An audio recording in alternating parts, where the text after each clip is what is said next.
இந்திரனோட அம்மா வழிபட்ட ஸ்தலம் சாயாவனம். வாங்க சாமி பற்றி தெரிஞ்சுக்கலாம்.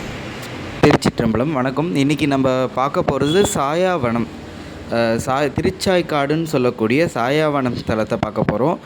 இது காவேரி வடகரை தேவார பாடல் பெற்ற ஸ்தலங்களில் ஒன்று. அதே மாதிரி இந்த ஸ்தலங்களுக்கு பல பெருமைகள் உண்டு. அதில் ஒன்று, காசிக்கு சமானமான 6 க்ஷேத்திரங்களை பெருமையாக புராணங்கள் குறிப்பிடுது.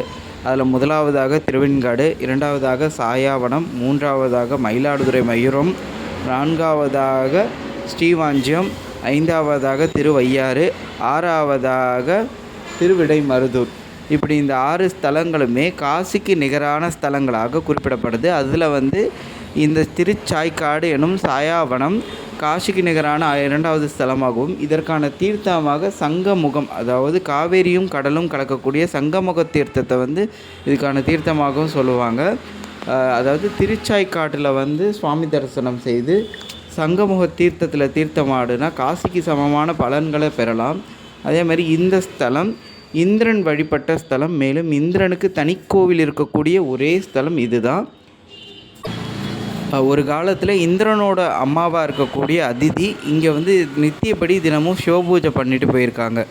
அதை பார்த்த இந்திரன் அம்மாவுக்கு சிரமம் இருக்கக்கூடாதுங்கிறதுக்காக இந்த கோவிலையே இந்திரலோகத்துக்கு எடுத்துகிட்டு போகணுங்கிறதுக்காக ஐராவதம் யானையில் கட்டி கோவிலை தேர் வடிவமாக்கி சுவாமியை இழுத்துருக்கான்.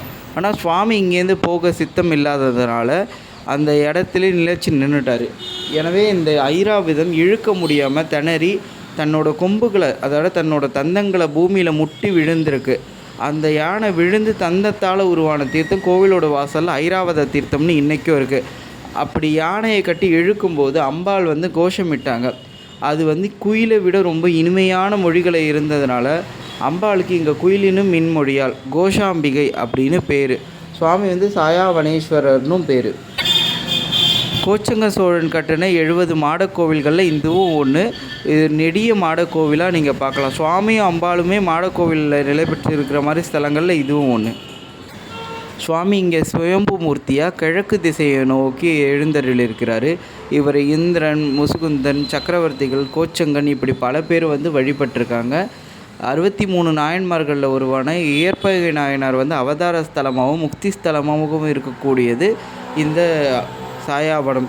அதாவது சிவனடியார் வேடத்தில் வந்த சிவபெருமான் என்ன வேணும், உங்களுக்கு என்ன உபசரிப்பு வேணும்னு நான் கேட்கும்போது இயற்பகை நாயனாரிடம் அவரோட மனைவியே வேணும் அப்படின்னு கேட்டோன்னு தன்னோட மனைவியவே கொடுத்து அதற்கு தடையாக தன்னோட உறவினர்கள் அத்தனை பேரையும் வெட்டி சாய்ச்சி ஊரோட எல்லையில் கொண்டு போய் பத்திரமா விட்ட அங்கே சிவபெருமான் மறைஞ்சி சோமாஸ்கந்தராக காட்சி கொடுத்த ஊர் இது திருச்சாய்க்காடு. இந்த கோவிலில் மட்டும் ஒரு சிறப்பு என்னென்னா, இங்கே இருக்கக்கூடிய முருகப்பெருமான், வில்லேந்திய முருகப்பெருமான் கிட்டத்தட்ட 4 அடி உயரத்துக்கு இருப்பார். இந்த பஞ்சலோகத்தால் ஆன மூர்த்தி. இவர் திருச்செந்தூர்லேருந்து வந்த மூர்த்தி. அதாவது ஒரு காலத்தில் படையெடுப்பின் போது திருச்செந்தூரில் இருந்த சுவாமி விக்கிரகங்களெல்லாம் கப்பலில் வச்சு கடத்திட்டு போகிறப்ப சுவாமியை முருகப்பெருமான் புயலை உருவாக்கி அந்த விக்கிரகங்களெல்லாம் கடலில் விழ வச்சுருக்காரு. அதில் சண்முகர், ஜெயந்திநாதர் இவங்கள்லாம் திருச்செந்தூருக்கே சென்றடைஞ்சிட்டாங்க. ஆனால் இங்கே இருக்கிற வில்லேந்திய வேலவர் மட்டும் திருச்செந்தூர்லேருந்து கிட்டத்தட்ட சாயாவனம் கடல் பகுதி, பூம்புகார் கடல் பகுதி வரைக்கும் அந்த முருகனோட மூர்த்தம் நீந்தியே இங்கே இருக்கிற ஒருத்தரோட கனவுல இந்த மாதிரி நான் வந்திருக்கேன்னு அவர் உத்தரவு சொல்லி அவங்க அந்த கடல்லேருந்து எடுத்துகிட்டு வந்த மூர்த்தியை இன்றைக்கும் வச்சு பூஜை பண்ணிகிட்டு இருக்காங்க. அவர் பார்த்திங்கன்னா 4 சதுர்புஜத்தோட வஜ்ராயுதம், சக்தி சூலம், வில், அம்பு ஏந்தி மயிலோட காட்சி தருவார். இந்த மாதிரி ஒரு முருகமூர்த்தத்தை எங்கேயும் பார்க்க முடியாத அளவில் அமைப்பில் இருப்பார். இந்த கோவிலே பார்த்திங்கன்னா தேர் வடிவில் இருக்கும். இந்திரன் யானையை கட்டி இழுத்து தேரில் வச்சு இழுத்துட்டு போனதுனால இந்த கோவிலும் தேரோட வடிவத்தில் இருக்கும். அந்த தேரோட வடிவத்தில் இருக்கிறதுனால நம்ம சுவாமியை மாடத்தில் போய் பார்க்குற மாதிரி இருக்கும். அதோட இங்கே இருக்கிற பைரவர் ரொம்பவே விசேஷம். 6 அடி உயரத்துக்கு பைரவ மூர்த்தம் தனி சன்னதியில் ரொம்பவே சிறப்பாக அருள் பாலிக்கிறாரு. இங்கே இயற்பகை நாயனாருக்கு தனி கோவிலும் இருக்குது. இந்த கோவில் மயிலாடுதுறை மாவட்டம் பூம்புகார் வட்டத்தில் பூம்புகாருக்கு போகும் வழியில் சாயாவனம்ங்கிற தனி ஊர்லேயும் இருக்குது. இதுக்கு பக்கத்திலே பல்லவனம், மேலப்பெரும்பலம் இப்படின்னு பக்கத்திலே பல பாடல் பெற்ற ஸ்தலங்களும் இருக்குது. இங்கே இருக்கிற சுவாமி சாய்க்காடு, சாய்னா ஒரு கோரை புல்ல சொல்லக்கூடியது. அந்த கோரை புற்கள் நிறைந்த காட்டுப்பகுதியில் சுவாமி சுயம்புவாக விழுந்ததுனால இந்த ஊருக்கு திருச்சாய்க்காடுன்னும் சுவாமி பேர் சாயாவனேஸ்வரர் அப்படின்னும் பேர் வந்தது.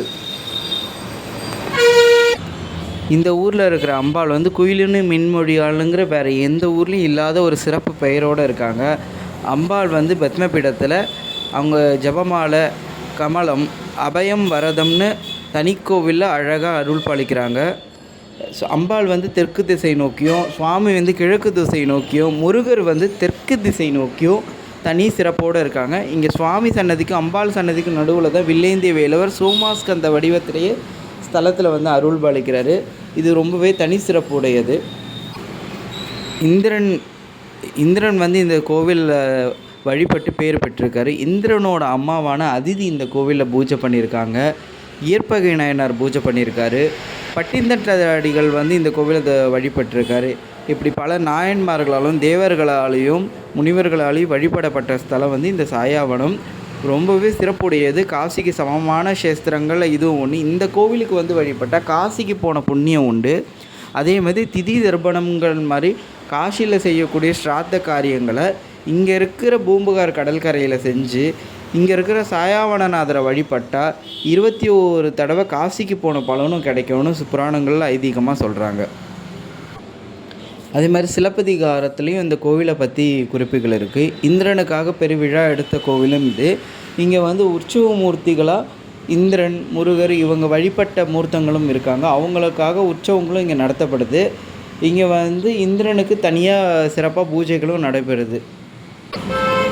இந்த ஊரை சுற்றி மொத்தம் 7 வனங்கள் இருந்ததாகவும், அந்த 7 வனங்களில் 4 வந்து கடல் கோலத்தால் கடலுக்குள்ளே போயிட்டதாகவும், பாக்கி 3 வனங்கள் மட்டும்தான் இப்போ மீதம் இருக்கிறதாகவும் சொல்லப்படுது. அதில் வந்து பல்லவ வனம், சாய் வனம், சங்கவனம் இப்படி 3 வனங்கள் மட்டும்தான் இன்னும் மீதம் இருக்குது. பாக்கி 4ம் கடல் கோலத்தால் கடலுக்குள்ளே போயிட்டதாகவும் சொல்லப்படுது. மாசி மாதம் வரக்கூடிய கடலாட்டு உற்சவம்னு ரொம்ப விசேஷமாக நடக்கும்.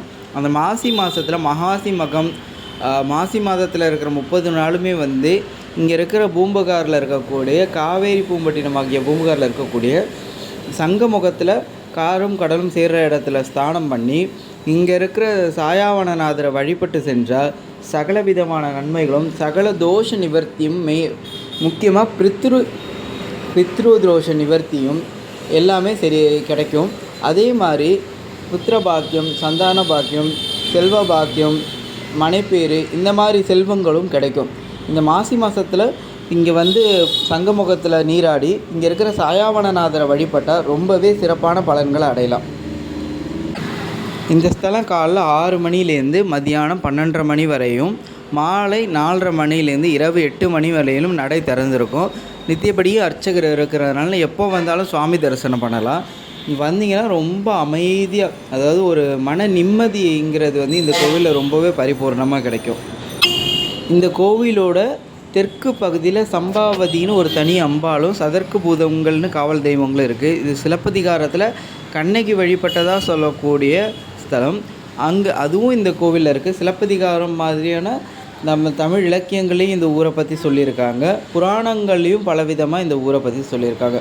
அவ்வளோ சிறப்புடையது இந்த சாயாவனம். திருச்சிற்றம்பலம். நன்றி.